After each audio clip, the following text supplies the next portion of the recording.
Mutane na wani abu ya faru lokacin da ina rera wakan tarko, wani waka na mai suna tarko. So sai na ce ya kamata in gaya muku abin da ya faru a lokacin da muke ɗaukan aikin. So akwai wani wuri da ake cewa so rauni so lago so kanin ajali.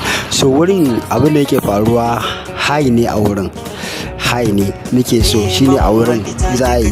To kuma dai lokacin da na tashi ina so in ce so rauni so lago so kanin ajali. To da na tashi sai dai in ce so a lokacin gabaki daya na nemi murya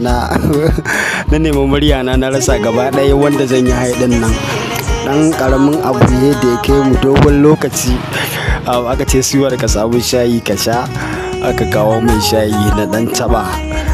Daga nan kuma sai na ci gaba da jaraba dai Allah ya sa muka samu muka ɗora. A yanzu dai gashi nan za ku ji shi gashi nan. So rauni so lago so kanin ajali, so riga mai wuya wanda babu saki, so na sa ai fada har a sa to zali, ya taba sa an yo kisa tun abil asali.